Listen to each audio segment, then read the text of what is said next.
শ্বশুর আব্বা কি কানতে আছেন? না, আমি হাসতেছি। শ্বশুর আব্বা, আমাদের পাশে যে নদীটা দেখতেছি, এটা কাটছিল কারা? এই নদীটা তো তোর বাপ কেটেছিল। এত বড় নদী আমার বাবা কাটিছিল? তোর বাপ কাটেছিল। শ্বশুর আব্বা, ঠিক আছে আমার বাপ কাটিছিল, কিন্তু এত মাটি কোথায় ফেলেছিল? মাটি? এত মাটি আমি খাইছিলাম শালার এই পুরি জামাই। আচ্ছা শ্বশুর আব্বা, দাঁতে কিস কিস করছিল না? দেখ এই পুরি জামাই, তুই যদি আরেকটা কথা কোস তোর মুখ আমি সুই দিয়ে সেলাই করে দিব। শ্বশুর আব্বা, মুখ যদি সেলাই করে দেন তাহলে আমি শ্বশুর বাড়ি যে মাংস কেমনি খাবানি? মাংস খাবানে কি করে, মাংস খাবানে কি করে, এত পথ যে আমরা জ্বালাইতেছো সেটা বুঝতেছোস না।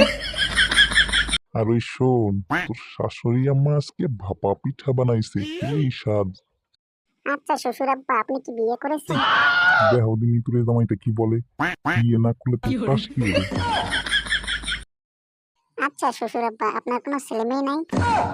রে কপাল আমার কপাল, দেহদিন ইতুরি জামাই কি সব বলে রে। ছেলে মেয়ে না থাকলে তোরটা আসে কিভাবে?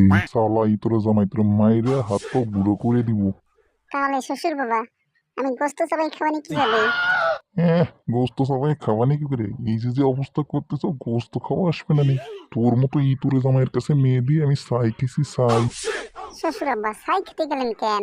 আমার কাছে বললেই তো 10 কেজি চাল পাঠিয়ে দিতাম।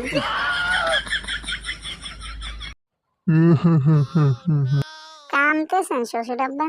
না রে ইতুরে জামাই হাসতেছি। আর যদি কথা বলিস ইতুরে জামাই তোর দাঁতই ভেঙে দিব। তাহলে শ্বশুর আব্বা, আমি শ্বশুর বাড়িতে মাংস সবাই খাওয়ানি কিভাবে?